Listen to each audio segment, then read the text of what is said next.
አሰላሙ አለይኩም ወራህመቱላሂ ወበረካቱ። የተወደዳችሁ እንዴት ቆያችሁን? የጁማዓ ልዩ ኸበር የተካተተበት የጥር 8 2018 ዓመተ ልደት ሚንበር ኸበር ጀመረ። ፋይዛ መሐመድ የዕለቱ ሚንበር ኸበር እየመራው ከናንተ ከተመልካቾች ጋር ቆያለሁ። እስከ ፍጻሜው አብራችሁን እንድትዘልቁ በአክብሮት እየጋበዝኩ ለዕለቱ ከያዝናቸው ጉዳዮች መካከል አበይቱን አስቀድማለሁ። የኢትዮጵያ ኢንቨስትመንት ሆልዲንግስ አጠቃላይ ሀብት ከ8 ትሪሊዮን ብር በላይ መድረሱን ዋና ስራ አስፈጻሚው ገለጹ። በሱዳን ዳርፉር በጥቂት ቀናት ውስጥ በረሃብ ምክንያት ህፃናት ሊሞቱ ይችላሉ ሲል የተባበሩት መንግስታት ድርጅት አስጠነቀቀ። የባህረ ሰላጤው ሀገራት መሪዎች ፕሬዝዳንት ትራምፕ በኢራን ላይ የተለሳለሰ አቋም እንዲይዙ እንዳሳመኗቸው ባለስልጣናት ተናገሩ። የሚሉት የሚንበር ኸበር አበይት ጉዳዮች ናቸው።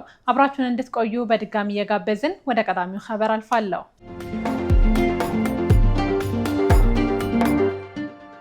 የኢትዮጵያ ኢንቨስትመንት ሆልዲንግስ አጠቃላይ ሀብት ከ8 ትሪሊዮን ብር በላይ መድረሱን ዋና ስራ አስፈጻሚው ገለጹ።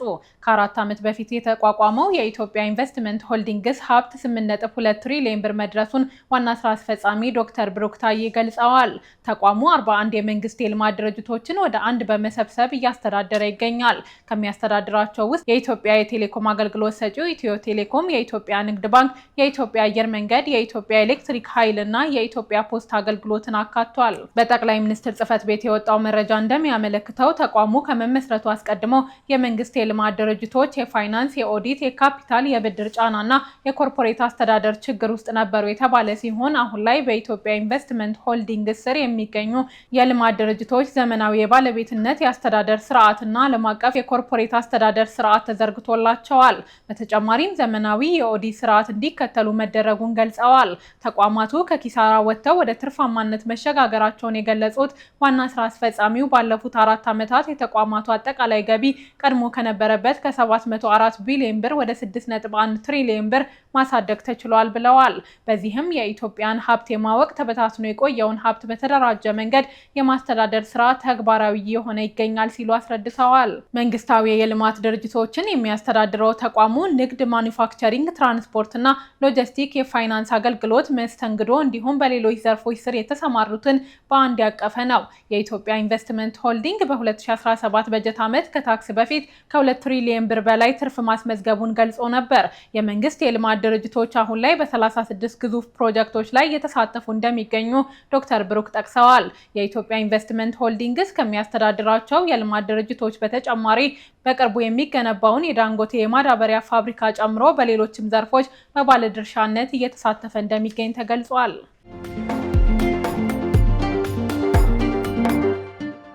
ቀጥለናል። መንግስት ባለፈው ሳምንት ካጸደቀው የቤት ልማት ፖሊሲ አስቀድሞ የከተማና ልማት ሚኒስቴር በ2012 አሻሽሎ ባወጣው የቤት ልማት ስትራቴጂ ከተጠቀሱ የከተማ ቤት አቅርቦት አማራጮች መካከል 1090 እና 2080 የተባሉት አማራጮች ተጠቃሽ ናቸው። በአዲስ አበባ ከተማ በእነዚህ አማራጮች በመቶ ሺዎች የሚቆጠሩ ዜጎች ተመዝግበው እየተጠባበቁ መሆኑ ይታወቃል። በአሁኑ ሰዓት ግንባታውን በሚመራው በአዲስ አበባ ከተማ አስተዳደር የቤቶች ልማትና አስተዳደር ስር የ18 አዳዲስ ሳይቶች ግንባታ እየተከናወነ መሆኑን ገልጸዋል። ግንባታውን ተከትሎ የአዲስ አበባ ከተማ አስተዳደር የቤቶች ልማትና አስተዳደር ለጋራ መኖሪያ ቤት ተመዝጋቢዎች አዲስ ማሳሰቢያ አውጥቷል። ዛሬ በተላለፈው በዚህ ማሳሰቢያ ላይ ለተመዝጋቢዎች ቀነ ገደብ በማስቀመጥ ምዝገባችሁን ንቁ አድርጉ በሚል መረጃ መሰራጨቱን በመግለጽ የተናፈሰውን ሐሰተኛ ወሬ ተከትሎ ቆጣቢዎች ቢሮ በመገኘት ላላስፈላጊ ምልልስ እየተዳረጉ ይገኛሉ ብሏል። ተመዝጋቢዎች ያለምንም ቀነ ገደብ በተቋሙ ድረገጽ መረጃውን ማግኘት የሚችሉ መሆኑንም አሳውቋል። በዚህም የጋራ መኖሪያ ቤት ተመዝጋቢዎች በአካል መምጣት ሳያስፈልጋቸው አስፈላጊውን መረጃ ባሉበት በተዘጋጀው ድረገጽ አማካኝነት መከታተል ይችላሉ ብሏል። በአስተዳደሩ የተቀመጠው ahdab.et/saving የሚለውን በመጫን ሲመዘገቡ ለቁጠባ የከፈቱትን የባንክ ቁጥር በማስገባት ማረጋገጥ እንደሚችሉም አስታውቋል። አስተዳደር ቢሮ ቁጠባቸውን እንዲቀጥሉና ሐሰተኛ መረጃ ከሚያሰራጩ ማህበራዊ ሚዲያዎች ራሳቸውን እንዲጠብቁ ባወጣው መረጃ አስገንዝበዋል።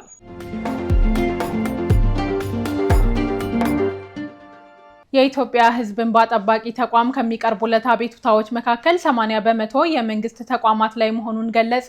ተቋሙ ይህን የገለጸው በዛሬው ዕለት የ2018 የግማሽ ዓመት አፈጻጸም ሪፖርቱን በተመለከተ ባወጣው መግለጫ ነው። በሪፖርቱ በ6 ወራት 944 አቤቱታዎች እንደቀረቡለት በመግለጽ ከቀረቡት አቤቱታዎች ውስጥ 762 ወይም 80% በመንግስት ተቋማት ላይ የቀረቡ መሆናቸውን አስታውቋል። ቀሪው 20% የግል ድርጅቶች ላይ ናቸው ብሏል። በሪፖርቱ መሰረት አብዛኞቹ አቤቱታዎች መንግስታዊ አገልግሎት አለማግኘት ጋር ተያይዞ የቀረቡ ናቸው። እነዚህም ከይዞታ መብት ካሳና ምትክ ጋር የተያያዙ አቤቱታዎችም ከፍተኛ ቁጥር ይዘዋል። በተቋሙ ስልጣን ስር የማይወድቁ 320 አቤቱታዎች እንዳሉም ተጠቅሷል። ከቀረቡት ውስጥ የካሳና ምትክ ቅሬታዎች መፍታት መቻሉን ጠቅሶ የጡረታ መብታቸው እንዲከበርና ያልተከፈለ ውዝፍ ክፍያ 1,424,000 ክፍያ እንዲፈጸም ማድረጉን ገልጸዋል። እንዲሁም ከህግ አግባብ ውጪ መንግስታዊ አገልግሎት ተከልክለዋል ያላቸውን አገልግሎቱን እንዲያገኙ አድርጌያለሁ ብሏል።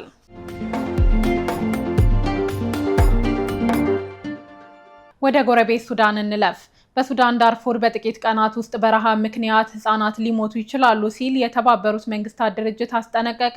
የተባበሩት መንግስታት ድርጅት ጦርነት ውስጥ በምትገኘው ሱዳን ዳርፉር ግዛት ውስጥ በጥቂት ቀናት ውስጥ በረሃብ ምክንያት ህጻናት ሊሞቱ ይችላሉ ሲል በከፍተኛ ባለስልጣኑ አስጠንቅቋል።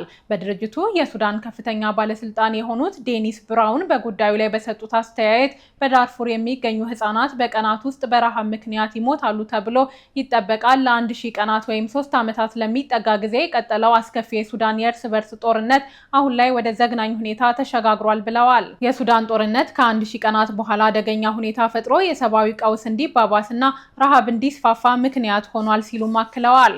ባለስልጣኑ ለሚድል ኢስት አይ እንደተናገሩት የተባበሩት መንግስታት ድርጅት ተልዕኮውን ለመወጣት በቅርቡ በግጭት በተጎዱ የሱዳን አካባቢዎች ባደረገው ቅኝት በእርዳታ ድርጅቶች ተደራሽ ያልሆነ ሰፊ አካባቢዎች መኖራቸውን ተመልክቷል ብለዋል።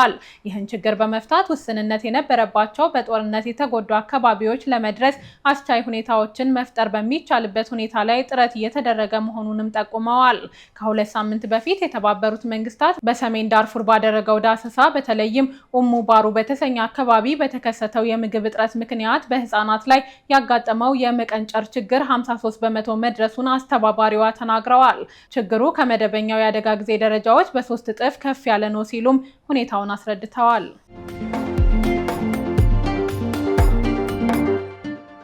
በህንድ ሙስሊሞች ላይ ያነጣጠረ ጥላቻ ንግግር መጨመሩን አዲስ ሪፖርት አመለከተ። በህንድ በተጠናቀቀው የአውሮፓውያን ዓመት ሙስሊሞች ላይ ያነጣጠረ የጥላቻ ንግግር በ12% መጨመሩን ኢንዲያን ሄት ላብ የተሰኘ ድርጅት ባወጣው ሪፖርት አመልክቷል። በሀገሪቱ በ21 ግዛቶች በአንድ የሰራተኛ ማህበር ግዛትና በዴልሂ ብሔራዊ የካፒታል ግዛት ውስጥ የጥላቻ ንግግሮች ተመዝግበዋል። በሪፖርቱ መሰረት በህንድ አናሳ ሃይማኖቶችን በተመለከተ ከተመዘገበው 1318 የጥላቻ ንግግሮች ውስጥ 98% ሙስሊሞች ላይ ያነጣጠረ ነው። በአማካይ በቀን 4 የጥላቻ ንግግሮች የሚከሰቱ መሆኑን ያመለከተው ሪፖርቱ እንደ አውሮፓውያኖቹ አቆጣጠር ከ2024 በ13% እንዲሁም ከ2023 ሲነጻጸር የ97% ጭማሪ ያለው መሆኑን አስታውቋል። በጥላቻ ንግግሮች፣ ሐሰተኛ መረጃዎችና ተጻራሪ ሀሳቦች ላይ አተኩሮ የሚሰራው ኢንዲያን ሄት ላብ ሪፖርት እንደሚያሳየው ከሆነ በአብዛኛው ከተመዘገቡት የጥላቻ ንግግሮች ኡታር ፕራዴሽ ከፍተኛውን ቁጥር ይዟል። በመቀጠልም ማሃራሽትራና ማዲያ ፕራዴሽም እንዲሁ አብዛኛውን ክስተት ያስተናገዱ ግዛቶች መሆናቸውን ገልጿል። 88% የሚሆነው ሙስሊሞች ላይ ያነጣጠረው የጥላቻ ንግግር በገዢው ፓርቲ ስር በሚተዳደሩ ግዛቶች ነው። በተለይም በሚያዝያ ወር ጃሙና ካሽሚር ግዛት በቱሪስቶች ላይ በተከሰተ ጥቃት ህንድና ፓኪስታን እርስ በርስ ሲካሰሱ ነበር። ይህን ተከትሎም በወቅቱ ከፍተኛው የጥላቻ ንግግሮች መመዝገባቸውን ሪፖርቱ ጠቅሷል። በጥላቻ ንግግሮቹ አናሳ ማህበረሰቦችን በተለይም ሙስሊሞችን ማህበራዊ ወይም ኢኮኖሚያዊ እገዳ እንዲጣልባቸው በግልጽ ጥያቄ የሚያቀርቡ መኖራቸውም ተመላክቷል። ከዚሁ ጋር ተያይዞ የሮሂንጋ ሙስሊም ስደተኞችም የጥቃቱ ሰለባ መሆናቸውን ሪፖርቱ አክሏል። የጥላቻ ንግግሮቹ ከተመዘገበባቸው የማህበራዊ ሚዲያ ትስስር መድረኮች መካከል ፌስቡክ እና ዩቲዩብ ቀዳሚውን ስፍራ ይዘዋል። ከ1.5 ቢሊዮን ህዝብ በላይ ያላት ህንድ ከኢንዶኔዥያ እና ፓኪስታን በመቀጠል ከ200 ሚሊዮን በላይ ሙስሊሞች መኖሪያ መሆኗን መረጃዎች ያሳያሉ።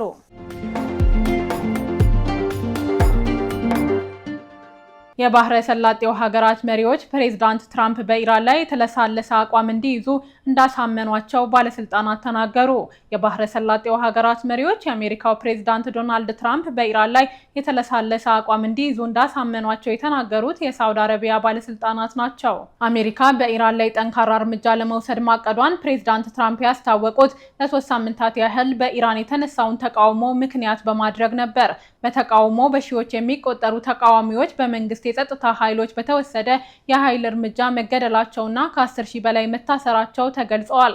ይህንን ተከትሎ አሜሪካ በጉዳዩ ላይ ጣልቃ በመግባት ጥቃት ልትፈጽም መዘጋጀቷን ፕሬዝዳንት ትራምፕ በተደጋጋሚ ሲያስጠነቅቁ ነበር። ትራምፕ በኢራን ላይ ሊወስዱት ካቀዱት ጠንካራ ወታደራዊ ጥቃት ተቆጥበው የተለሳለሰ አቋም እንዲይዙ አሳምነዋቸዋል የተባሉት የባህረ ሰላጤው ሀገራት ሳውዲ አረቢያ፣ ኦማን እና ኳታር ናቸው። በጉዳዩ ላይ መረጃ የሰጡት አንድ ሚድል ኢስት አይ በስም ያልጠቀሳቸው የሳውዲ አረቢያ ከፍተኛ ባለስልጣን እንደተናገሩት ሳውዲ አረቢያ፣ ኳታር እና ኦማን ትራምፕን ለማሳመን የተደረገውን ጥረት በቀዳሚነት መርተዋል።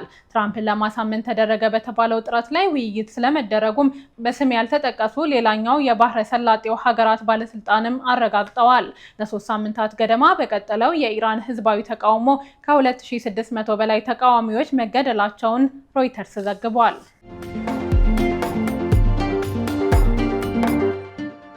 የተወደዳችሁ አሁንም የተከታተላችሁ የምትገኙት ሚንበር ኸበርን ነው። አብራችሁን ስላላችሁ ደስ ይለናል። ለሚንበር ኸበር ጥቆማ ወይም ማስተያየት ካላችሁ በአጭር የስልክ ቁጥር 9282 ብትልኩልን አጣርተን መልሰን ለእናንተው እናቀርባለን።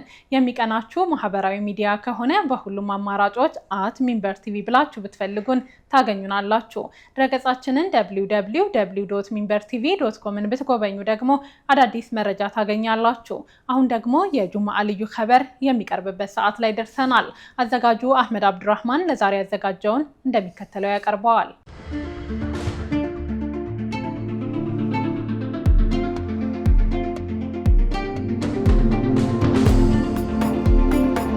አምስት ወራት ወደ ኋላ እንመለስ። ነሐሴ 2017 የአሜሪካ ውጭ ጉዳይ ሚኒስትር ማርኮ ሩቢዮ ለቃለ ምልልስ ተቀምጠዋል። የአየር ሞገድ ላይ የተገኙት ሲድ ኤንድ ፍሬንድስ በተሰኘው ፖድካስት ነው። የፖድካስቱ አዘጋጅ ሲድኒ ሮዘንበርግ ይባላል። የሚተላለፈው በኒውዮርክ ከተማ በWABC ላይ ነው።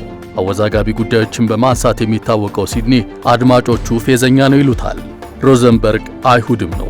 እንደ አውሮፓውያን አቆጣጠር ከጥቅምት 7 2024 በኋላ ከእስራኤል ጎን መቆሙን ለማሳየት የመጀመሪያ ጉዞውን ያደረገ ወግ አጥባቂ የራዲዮ ሰው ነው ይባልለታል።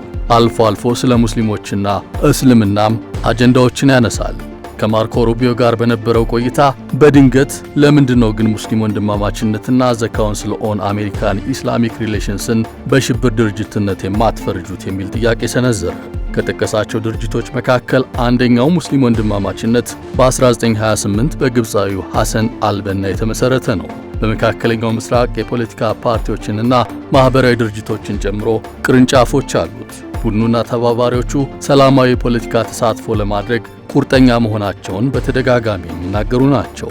ሌላኛው ደግሞ የአሜሪካ እስላማዊ ግንኙነት ምክር ቤት ተብሎ በጥሬ ትርጉም ሊጠራ የሚችለው ዘ ካውንስል ኦን አሜሪካን ኢስላሚክ ሪሌሽንስ በዚያው በአሜሪካ የሚንቀሳቀስ የሙስሊሞች የሲቪል መብቶች ተሟጋች ቡድን ነው። መስሪያ ቤቱ በዋሽንግተን ዲሲ በካፒቶል ሂል ይገኛል። በመላ ሀገሪቱ የቅርንጫፍ ቢሮዎችም አሉት። በሲቪል እንቅስቃሴዎች፣ በመገናኛ ብዙሃን፣ በሲቪክ ተሳትፎና በትምህርት አማካኝነት በአሜሪካ ውስጥ በሙስሊሞች መካከል ማህበራዊ፣ ህጋዊና ፖለቲካዊ እንቅስቃሴን ለማስተዋወቅ እንደሚሰራ ይገልጻል። በሀገሪቱ ግዙፍ የሙስሊሞች ድርጅት ነው ይባልለታል። በአይሁዳዊ የፖድካስት አዘጋጅ እነዚህን ሁለት ድርጅቶች ለምን በሽብር አትፈርጁም በሚል ለቀረበላቸው ጥያቄ የአሜሪካ ውጭ ጉዳይ መስሪያ ቤት ኃላፊ የሰጡት ምላሽ እየሰራንበት እንገኛለን የሚል ነው። የመገናኛ ብዙሃን አጀንዳ የነበረውን የመጀመሪያውን ሙስሊም የኒውዮርክ እጩ ከንቲባ ማለትም የአሁኑን ከንቲባ ዞህራን ማምዳኒን ጉዳይ በማንሳትም እዚህ ኒውዮርክ የዚህ ቀዊ አጀንዳ ይዞኝ ነው እንጂ እየሰራንበት ነው ሲሉ መለሱ። ስለ ቡድኖቹ በሰጡት ማብራሪያ ላይ ሁለቱም ቡድኖች በተለይም የሙስሊም ወንድማማችነት ከዞህራን ማምዳኒ ጀርባ እንዳለ ተናገሩ። የአሜሪካ እስላማዊ ግንኙነት ምክር ቤት ጉዳይ እንኳን ምናልባት ገና ሊሆን ይችላል፣ የሙስሊም ወንድማማችነት ግን በቅርቡ ያልቃል እርግጠኛ ነኝ አሉ። ከዚህ አስቀድሞ የሪፐብሊካን ፓርቲ አባላት የሙስሊም ወንድማማችነት ድርጅት እንዲታገድ ውትወታ ቢያደርጉም እንቅስቃሴያቸው ፍሬ አላፈራም ነበር። የሩቢዮ አስተያየት በአንድ ከፍተኛ የአሜሪካ መንግስት ባለስልጣን ሲነገር የመጀመሪያው ነበር። ፓርቲው በሀገሪቱ የሕዝብ ተወካዮች ምክር ቤት የሙስሊም ወንድማማችነት የሽብርተኝነት ስያሜ ሕግ 2015 የተባለ ረቂቅ ሕግ እንዲታይለትም አቅርቦ ነበር።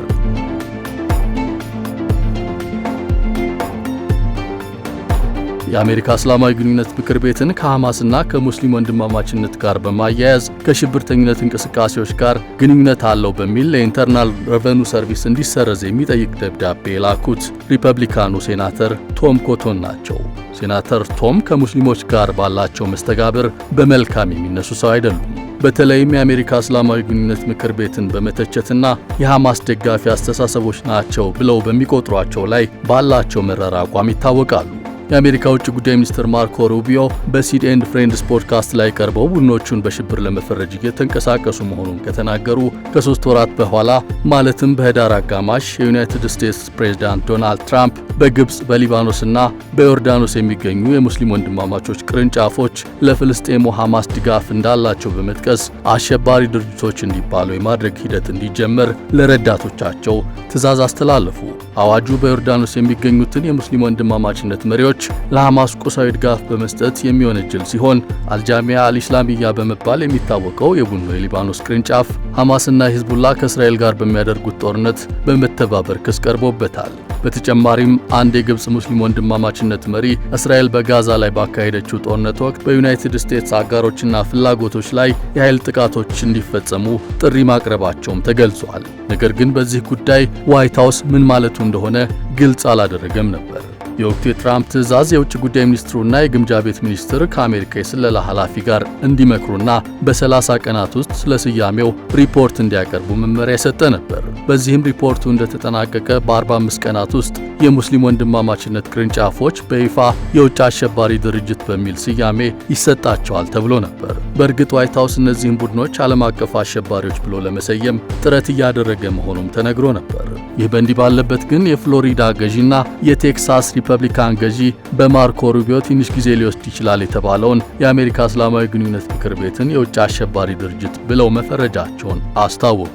ምክር ቤቱ በበኩሉ የሁለቱን ግዛቶች ፍረጃ ውድቅ አደረገው። ከሁለቱ ግዛቶች በተለይ የፍሎሪዳ ገዢ የግዛቱ ሕግ አውጪ አካል የሸሪዓ ሕግን ለመከላከል ሕግ እያወጣ ነው ሲሉም ተናግረው ነበር። ይህ ከሆነ ከጥቂት ቆይታ በኋላ ደግሞ በዚህ ሳምንት አሜሪካ በግብፅ በሊባኖስና በዮርዳኖስ የሚገኙ የሙስሊም ወንድማማችነት ድርጅቶችን በአሸባሪነት መፈረጇን አስታወቀች። ውሳኔውን ይፋ ያደረገው የዩናይትድ ስቴትስ የግምጃ ቤት መምሪያ በዮርዳኖስና በግብፅ የሚንቀሳቀሱ ቡድኖችን በተለይ ዓለም አቀፍ አሸባሪዎች ናቸው ብሎ ሲፈርጅ፣ የውጭ ጉዳይ መስሪያ ቤቱ ደግሞ የሊባኖሱን ድርጅት የባዕዳን አሸባሪ ድርጅት በሚል ምድብ አስቀምጦታል። በዚህም ድርጅቱ አሸባሪ ተብሎ በመፈረጁ በአባላቱ ላይ የጉዞና የኢኮኖሚ ማዕቀቦች ተጥሎበታል። በእርግጥ ውሳኔውን ያሳለፉት ፕሬዝዳንት ትራምፕ ሙስሊም ወንድማማችነትን በአሸባሪነት ለመፈረጅ እቅድ እንደያዙ ሲናገሩ የነበረው በቀደመው የስልጣን ዘመናቸው በ2019 ነበር። በወቅቱ የግብፁ ፕሬዝዳንት አብዱል ፈታህ አልሲሲ በአሜሪካ ጉብኝት አድርገው ነበር። በዚህ ወቅት ዶናልድ ትራምፕ ይህን እንዲያደርጉ አልሲሲ ጥያቄ አቅርበውላቸዋል ተብሏል። ትራምፕና አልሲሲ መገናኘታቸውን ተከትሎም ትራምፕ ወዲያውኑ ቡድኑ ላይ የኢኮኖሚ ማዕቀብ መጣል የሚቻልበትን መንገድ እንዲፈልጉ ለደህንነትና የዲፕሎማሲ አማካሪዎች ትዕዛዝ አስተላልፈዋል። ነገር ግን ተግባራዊ ሳይደረግ የመጀመሪያው የስልጣን ዘመናቸው ተጠናቀቀ። ከዚያን ጊዜ የቀጠለው የፍረጃ ጉዳይ አሁን ሐማስን በመደገፍ ሰበብ ተግባራዊ መደረጉን ታዛቢዎች ይናገራሉ። ለትራምፕ ቡድኑን በሽብር ፈርጁ ያሉት የቀድሞ ወታደር አልሲሲ በ2013 ፕሬዝዳንት የነበሩትን የሙስሊም ወንድማማችነት መሪው መሐመድ ሙርሲን በመፈንቅለ መንግስት ከስልጣን ማውረዳቸው የሚታወስ ነው። የአልሲሲ ጥያቄ ከቀረበ ከ6 ዓመታት በኋላ የሙስሊም ወንድማማችነትን በሽብር ሲፈርጅ፣ ሌሎች ቅርንጫፎቹን ደግሞ ህጋዊ የሲቪክ ድርጅቶች እንደሆኑ ቢገልጹም ከጀርባ ግን እንደ ሐማስ ያሉ የሽብር ቡድኖችን በግልጽና በጋለ ስሜት ይደግፋሉ ሲሉ ውንጀላ አቅርበዋል። ይሁን እንጂ ድርጅቶቹ አሜሪካ በአሸባሪነት ለመፈረጅ ያሳለፈችውን ውሳኔ በሕግ አግባብ እንደሚታገሉት አስታውቀዋል። እርምጃውንም ከእውነታ የራቀና በማስረጃ ያልተደገፈ ነው ብለውታል። ባለፈው ማክሰኞ ባወጡት መግለጫ ይህን ውሳኔ ለመቃወምና የድርጅቱንና የአባላቱን መብቶች ለመጠበቅ ሁሉንም ተገቢ የሕግ መንገዶች እንከተላለን ብለዋል። በፖለቲካዊ መነሻ የተላለፈ ነው ያሉትን የዋሽንግተን ፍረጃም በዓለም ዙሪያ ለሚሊዮኖች ለሚቆጠሩ ሙስሊሞች ጉዳት የሚያስከትል ነው በማለትም ውድቅ አድርገውታል። የግብፁ ተወካይ ሳላህ አብዱል ሐቅ የትራምፕ አስተዳደር ውሳኔውን እንዲያሳልፍ ያደረገው ከእስራኤልና ከተባበሩት አረብ ኤምሬትስ የሚመጣው ጫና ነው ብለዋል። በአንጻሩ ፍረጃው እንዲተላለፍ ሲወተውት የቆየው የግብጽ የውጭ ጉዳይ ሚኒስቴር የሀገሪቱ ሙስሊም ወንድማማችነት ቅርንጫፍ አሸባሪ ተብሎ መፈረጁን አስፈላጊ እርምጃ ነው በማለት በደስታ እንደተቀበለው አስታውቋል። ከግብጽ በተጨማሪ የላቲን አሜሪካ ሀገር አርጀንቲናም የአሜሪካን ውሳኔ እጋራለሁ የሚል መግለጫ ወጥታለች። በእርግጥ የሀገሪቱ ድጋፍ ውሎ የለየ አይመስልም። ጉዳዩን የሚከታተሉ በርካታ ታዛቢዎች ግን ለሙስሊም ወንድማማችነት አሸባሪነት ፍረጃ የእስራኤል ጫና ሰፊውን ድርሻ ይወስዳል ይላሉ።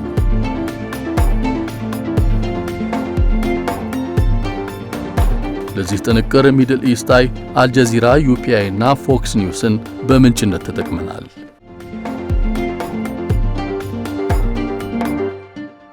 ውድ ተመልካቾች ለዛሬ ያዘጋጀነው የሚንበር ኸበር በዚሁ ተጠናቀቀ። ፋይዛ መሐመድ አብሬያችሁ ቆየሁ። ወሰላሙ አለይኩም ወራህመቱላሂ ወበረካቱ።